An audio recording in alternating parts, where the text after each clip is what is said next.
여러분 안녕하세요. 한 주간도 건강하게 잘 보내셨습니까?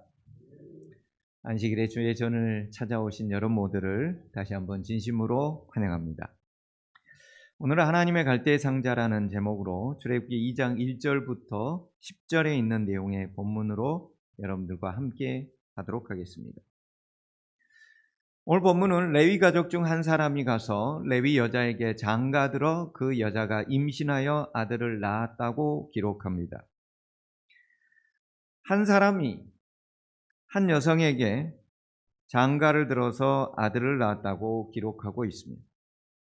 부모의 이름도 처음에는 기록하지 않는 것으로 봐서 지극히 평범한 존재임을 알려주고 있습니다. 평범한 남자가 평범한 여성에게 결혼하여 아기를 낳는 것이야말로 그 당시에 가장 평범한 일이었습니다. 그런데 이런 평범함 속에 하나님의 위대한 섭리가 흐르고 있음을 오늘 본문은 우리에게 알려주고 있습니다. 당시 이집트의 바로 왕은 엄청나게 증가하는 히브리 민족을 탄압하기 위해 남자아이가 태어나면 반드시 나일강에 던져 죽이라는 명령을 내렸습니다.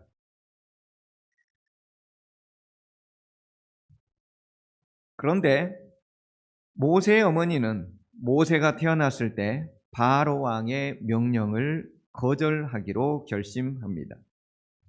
하나님께서 주신 자식의 생명을 바르게 지키는 것이야말로 하나님의 위대한 역사가 시작되는 것임을 그녀는 깨닫고 있기 때문이었습니다.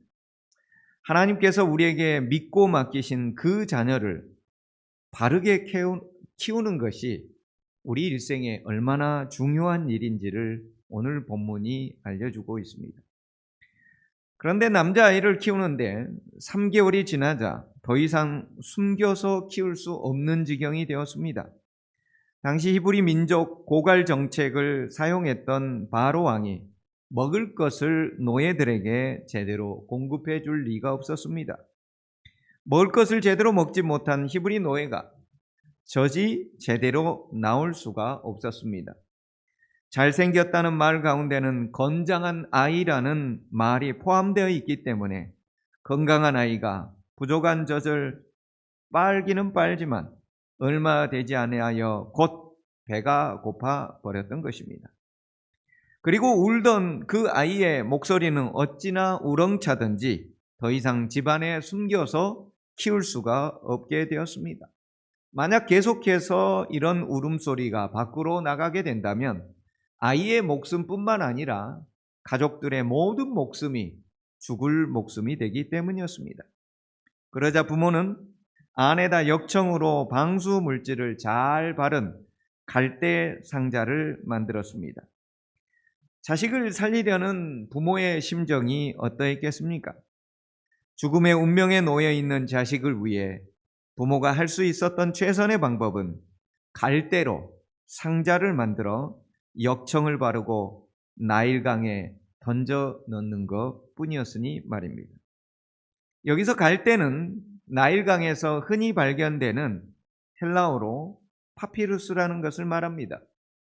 우리가 흔히 종이라는 것이 영어로 페이퍼라고 하는데 이 페이퍼가 파피루스에서 왔습니다. 즉 파피루스는 얇게 펴서 만들어서 나중에는 글을 기록하고 보관하는 데도 사용되는 게 이 이집트에서 나는 갈대 파피루스입니다. 그 파피루스에다가 기록으로 남겨서 하나님의 말씀을 적어 놓은 것이 우리가 한 번쯤 들어봤을 파피루스 성경 사본이라고 얘기를 합니다. 모세 엄마 요게벳은 파피루스를 가져다가 갈대 상자를 만든 것입니다.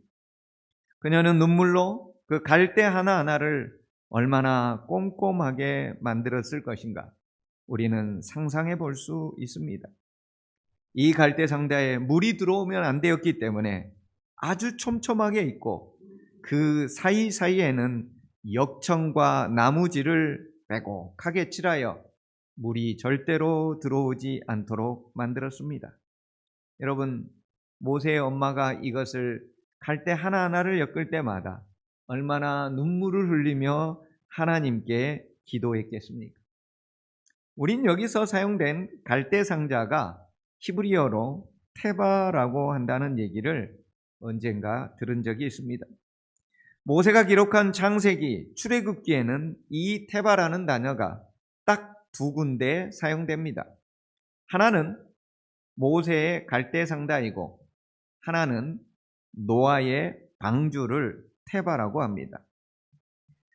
아시다시피 노아 방주는 그 규모가 축구장의 3개 이상으로 모든 동물들의 정결한 암수 2쌍, 그리고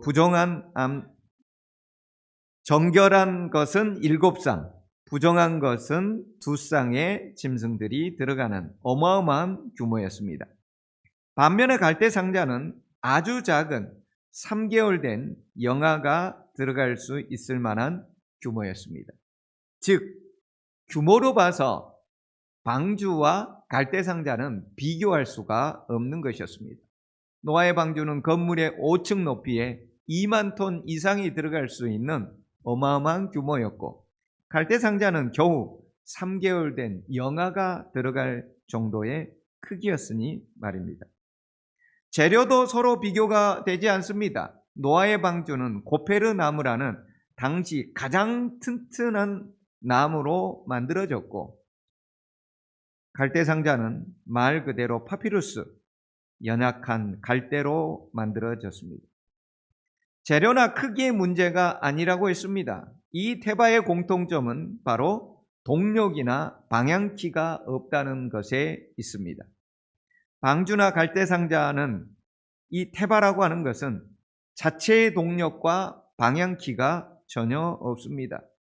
추진 동력이 없으면 배는 산으로 가든지 망망대해로 물결에 떠내려가든지 그러다가 암초를 만나 파산하기 마련입니다. 옛날의 동력은 노를 사용하거나 바람을 이용하는 것이 전부였습니다. 그런데 이 테바에는 그런 동력을 이용할 수 있는 그 어떤 장치도 없었던 것입니다. 동력이 없다는 것은 진행하는 것, 속도, 후진, 멈춤을 자체적으로 해결 불가능합니다. 테바는 또한 방향키도 없습니다. 진행 방향도 스스로 조작 불가능하다는 것입니다. 노아홍수는 하늘의 창이 열리고 물이 위에서부터 쏟아 부어진 대홍수입니다. 뿐만 아니라 노아홍수는 성경에 기록되기를 땅에 있는 기품의 샘들이 터졌다고 말합니다. 땅의 기품의 샘들은 바위들이 지하 수압으로 솟구쳐 올랐다는 것을 우리에게 상기시켜주고 있습니다. 국지적 지진만 일어나도 엄청난 쓰나미가 몰려옵니다. 이런 정도의 대홍수 쓰나미라면 그 어떤 인간이 만든 동력과 방향키라 할지라도 통제 불능이 될 것이라는 것을 우리는 유추해 볼 수가 있습니다. 그 방향과 속도와 멈춤을 하나님이 친히 통제하겠다는 것이 바로 테바라는 것입니다. 속도, 방향, 멈춤, 그 모든 것이 하나님에 의해 결정되는 것. 이게 노아 방주요, 이게 모세의 갈대 상자였습니다.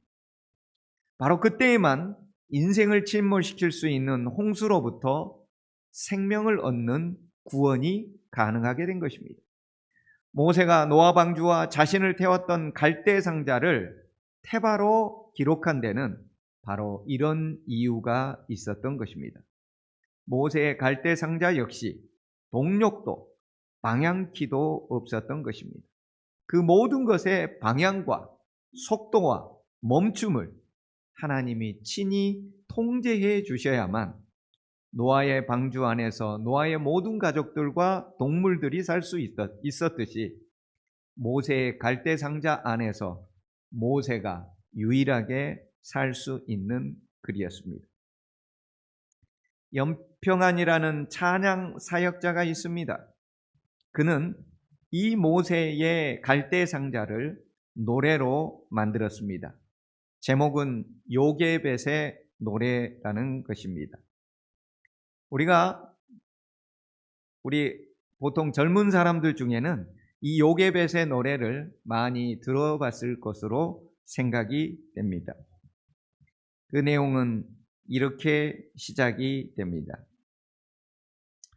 작은 갈대 상자, 물이 새지 않도록 역청과 나무 진을 치다네. 어떤 마음이었을까? 그녀의 두 눈엔 눈물이 흐르고 흘러 동그란 눈으로 엄마를 보고 있는 아이와 입을 맞추고 상자를 덮고 강가에 띄우며 간절히 기도했겠지.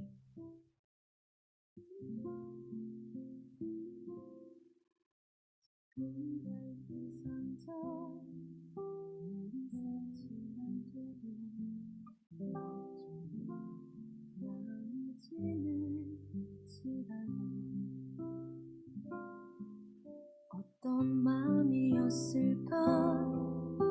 그녀의 두 눈에 눈물이 흐르고 흘러 동그란 눈으로 엄마를 보고 있는 아이와 입을 맞추고 상자를 덮고 강가에 띄우며 간절히 기도했겠지.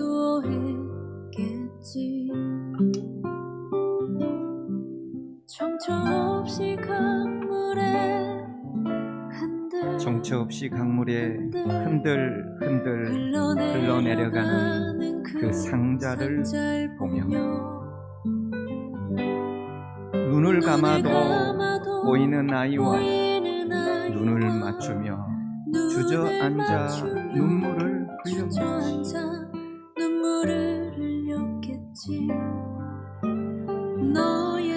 너의 삶의 참주인, 너의 참 부모이신 하나님 그 손에 너의 삶을 맡긴다. 너의 삶의 참주인, 너를 이끄시는 주 하나님 그 손에 너의 삶을 드린다.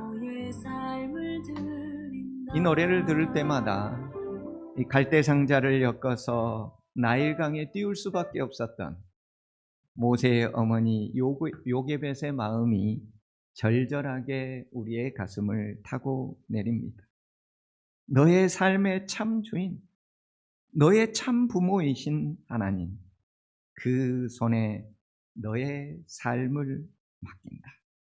이것이 바로 동력과 방향키가 없는 테바의 모습, 그리고 그의 인생의 참 주인 되신 하나님이 이끄시는 대로 따라가는, 마치 어린 양이 어디로 인도하든지 따라가는 하나님의 남은 무리, 언약 백성의 참 모습을 갈대 상자 테바가 보여주고 있습니다. 모세의 엄마 요게벳은 믿고 있었습니다.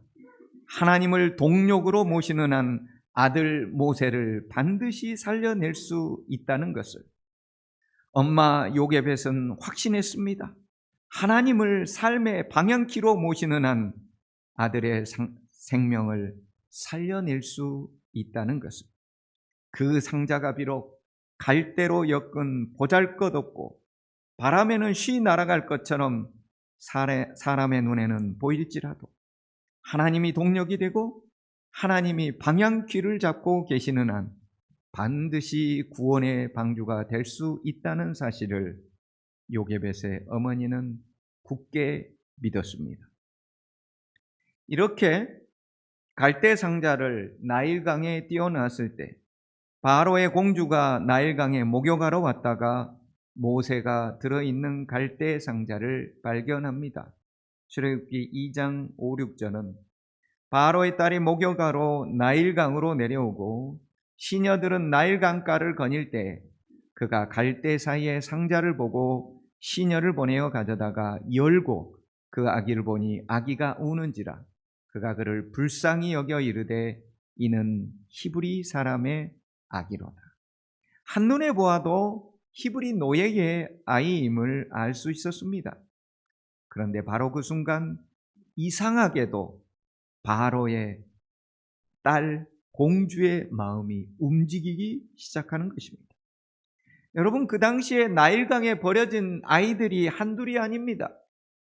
이스라엘 백성들이 그 당시에 출애굽 당시에 200만 명이나 되었으니 그 고센이라는 지역에서 함께 살았고 아들을 낳을 때마다 나일강에 버려야 했기 때문에 얼마나 많은 아이들이 그곳에 버려지고 죽임을 당했겠습니까? 심지어 모세처럼 갈대 상자로 만들어져 있었을 것입니다. 그런데 모세의 갈대 상자를 본 바로 그 순간 바로의 공주의 마음이 움직이기 시작한 것입니다. 영감적인 저자의 글에 의하면 그 순간 성령 하나님이 바로의 딸의 마음을 움직이고 있었다고 얘기합니다.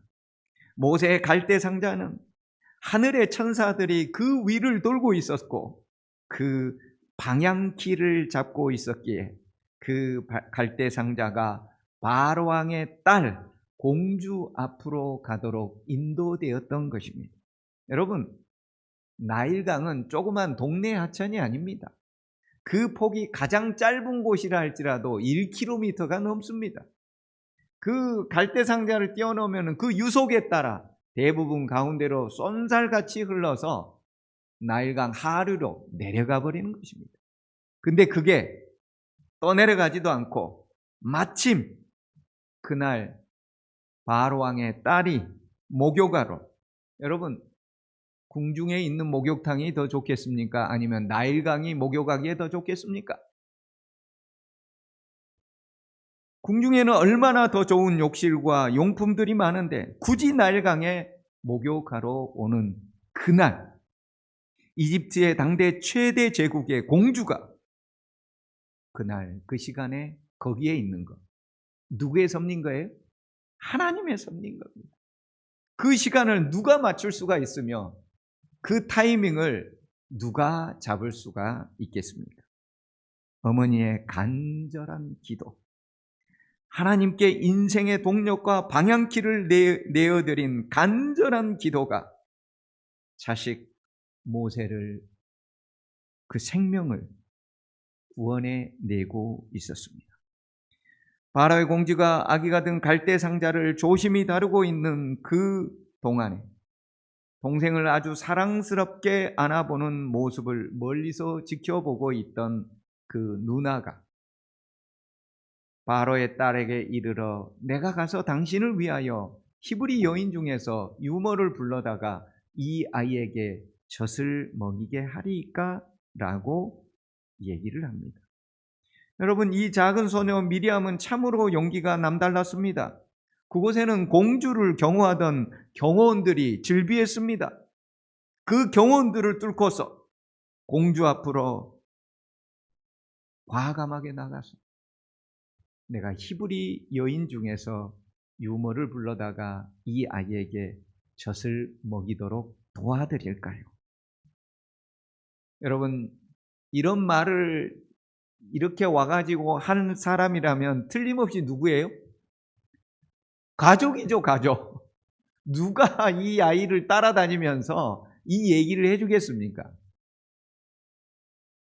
여러분이 만약에 바로의 딸 공주라면은 이 아이가 지금 이 갈대 상자에 들어있는 아이의 누나가 왔음을 뻔하고, 그리고 데려온다면 누구를 데려올 것 같아요? 이 아이의 엄마를 데려올 것 같이 뻔함에도 불구하고 가서 나를 위하여 이 아이의 젖을 먹일 유모를 데려오라 라고 여러분 같으면 말하겠어요? 쉽지 않습니다. 왜 이런 게 가능해요? 하나님이 운영하십니다. 여러분, 하나님이 하시면 모든 게 가능합니다. 하나님이 바로의 딸의 마음을 감동시켜서 너무나도 뻔한 이 아이의 눈하고 너무나도 뻔한 이 아이의 엄마가 올 것을 알고 있지만 하나님이 마음이 감동을 시키면 모든 게 가능하다.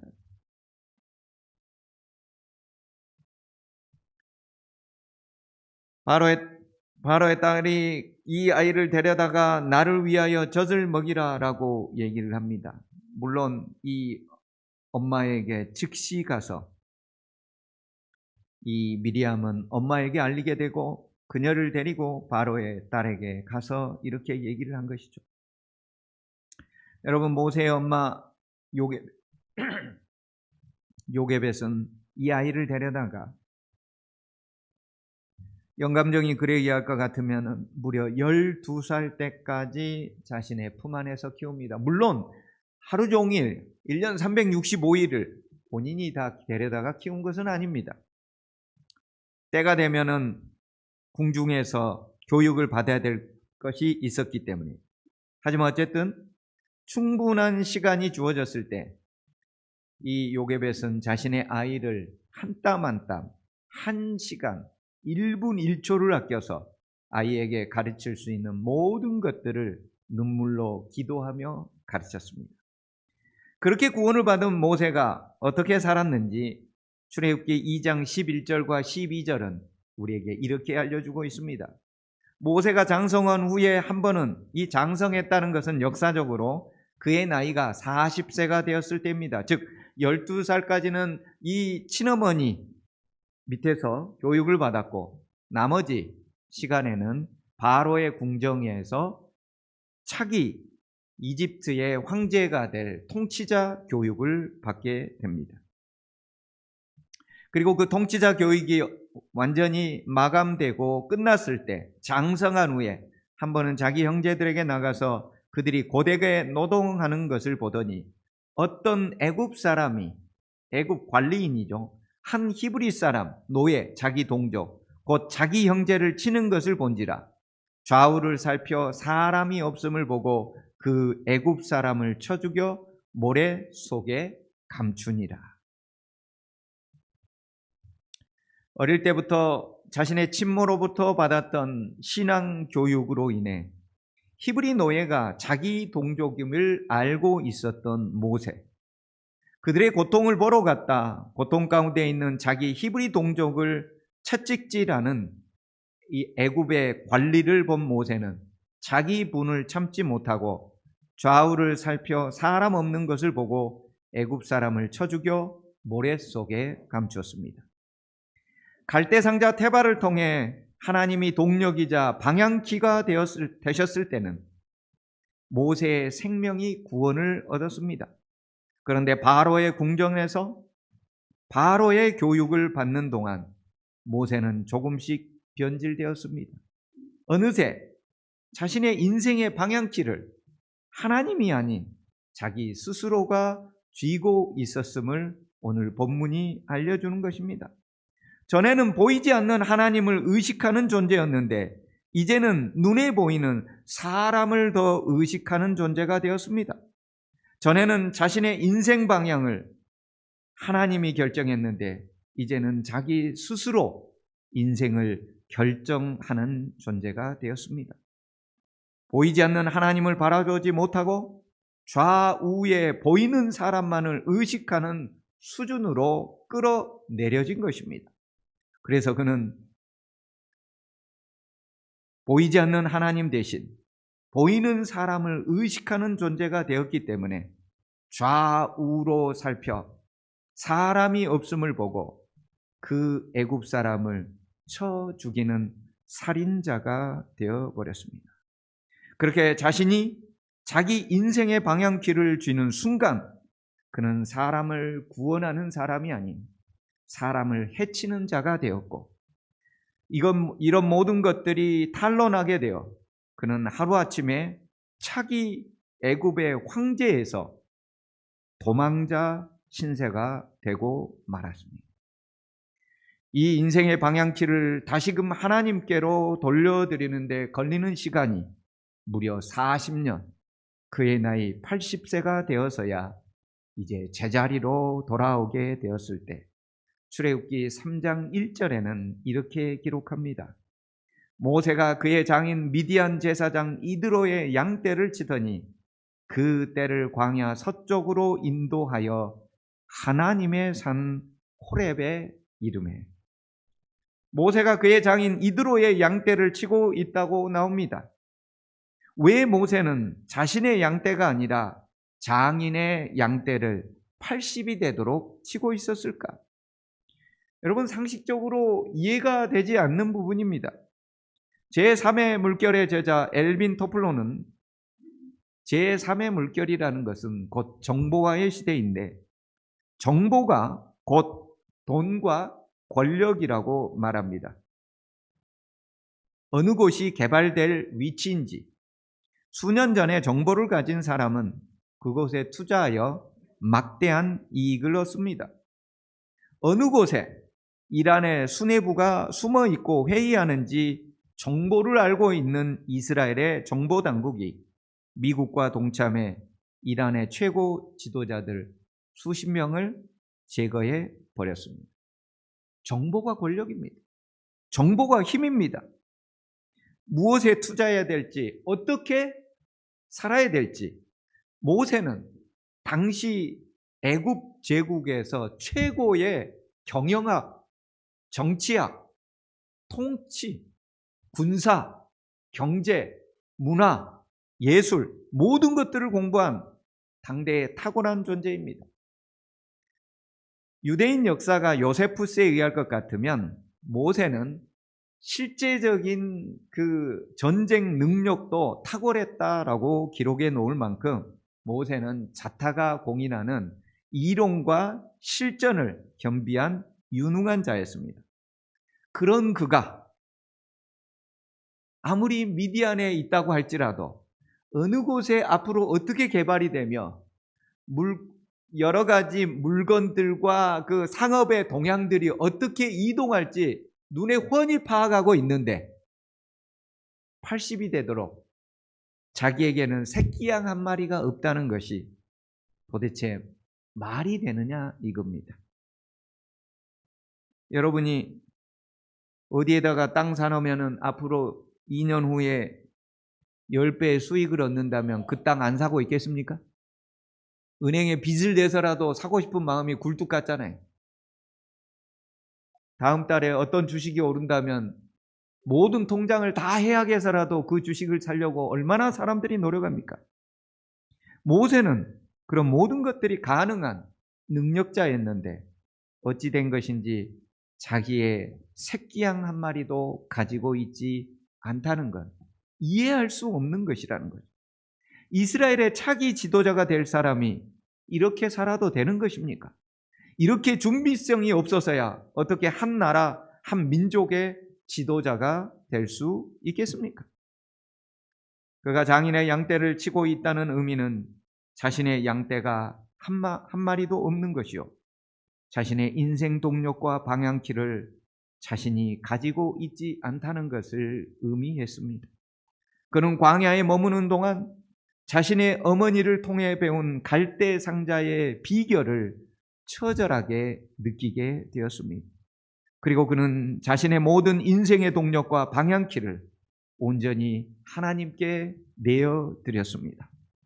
바로 그 순간 그에게는 양떼 한 마리가 없었지만, 새끼양 한 마리가 없었지만 그의 나이 80이 되도록 그가 과거에 공부했던 그 모든 정보력, 그 모든 지식 하나도 사용하지 않았지만 하나님께서는 이렇게 찾아오셨습니다. 출애굽기 3장 2절입니다. 여호와의 사자가 떨기나무 가운데로부터 나오는 불꽃 안에서 그에게 나타나시는지라. 80이 되어서 자신의 인생 동력을 하나님께 맡기고 자신의 인생 방향키를 온전히 하나님께 드렸을 때 여호와의 사자가 떨기나무 불꽃 가운데서 나타나셔서 그에게 질문을 하고 있는 것이죠. 모세는 궁금하여 떨기나무 가운데로 갔습니다. 도대체 저 떨기나무는 금방 불에 사그라져야 하는 것인데 여전히 계속하여 타고 있는 모습에 신기해서 가까이 갔을 때 하나님께서는 모세야, 이리로 가까이 오지 말라. 내가 선 것은 거룩한 땅이니 내 발에서 신을 벗으라 라고 말씀하시며 당신을 온전히 드러내셨습니다. 모세가 자신의 인생 방향키를 온전히 하나님께로 드렸을 때 하나님께서는 그를 이제 이스라엘 민족의 지도자로 세우려고 하고 계셨던 것입니다. 여러분, 그렇게 하게 되었을 때 모세는 자기 한 생명만 구원한 것이 아니었습니다. 그 모세를 통해 하나님께서는 이스라엘의 온 백성을 애굽에서 출애굽하여 구원을 얻게 하셨습니다. 그뿐만이 아닙니다. 과거로부터 성경을 읽고 자신의 인생길을 하나님께 맡긴 모든 사람들의 생명을 지금까지도 구원해 내고 계십니다. 모세가 자신의 인생 동력과 방향키를 하나님께 드렸을 때 자기 목숨, 자기 민족의 목숨, 그리고 훗날 이 성경을 읽고서 하나님을 만나며 하나님께 자신의 동력과 인생 방향키를 드리게 될 모든 사람들의 생명을 구원해내는 도구로 사용되고 있다는 것입니다. 얼마나 아름다운 일입니까? 애굽의 교육의 한 정점에 있을 때 그는 자신이 잘나고 자신이 자기 인생 길을 가지고 이스라엘을 구원해낼 수 있는 대단한 지도자가 될 것으로 착각했습니다. 그래서 하나님을 놓치게 되었을 때 그는 다른 사람을 구원하기는커녕 다른 사람을 해치고 살인하는 살인의 도구가 되었습니다. 그런데 40년 광야 생활을 하면서 노아의 방주를 기록하며 테바의 원리를 묵상하게 되었고 자신의 어머니 요게벳이 만든 갈대 상자 테바의 원리를 온전히 깨닫게 되면서 그는 다시금 자신의 인생 키를 하나님께 맡겼을 때 그에게 구원이 있었고 그 민족에게 구원이 있었고 그리고 그 글을 읽는 오늘날 우리에게까지 구원을 전달하는 위대한 지도자가 된 것입니다. 여러분, 바로 그 순간 하나님이 찾아오셔서 이스라엘의 지도자로 삼으셨습니다. 그리고 이스라엘 구약 역사상 가장 위대한 지도자로 오늘날까지도 손꼽히고 있는 그 모세가 된 것이었습니다. 모세는 단순히 이스라엘 백성들만 출애굽을 통해 구원을 가져온 인물이 아닙니다. 오늘날까지도 3,500년이 지난 지금까지도 이 글을 읽는 이들마다 구원을 얻는데 아주 막대한 역할을 하고 있는 인물이 되었습니다.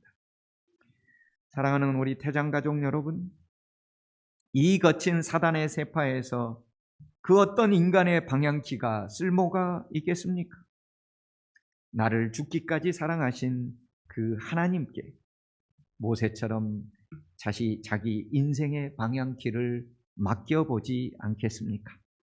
갈대상자 테바를 통해 다시금 우리 인생 방향키를 하나님께 맡길 때 우리를 죽기까지 사랑하신 영원하신 하나님은 우리를 이 땅에서뿐만 아니라 영원까지 생명으로 인도하실 것을 성경에 기록해 놓으셨습니다. 그 하나님께 우리의 인생길을 다시 한번 맡기는, 그렇게 될 때 실패함이 없으신 우리 하나님께서 여러분과 저의 인생을 온전히 구원해 주실 것을 확신하고 있습니다. 다시 한번 나를 죽기까지 사랑하신 전능하신 하나님께 여러분의 인생 방향키를 모세처럼 노아처럼 맡겨보는 우리 태장 가족이 되기를 간절히 소망합니다.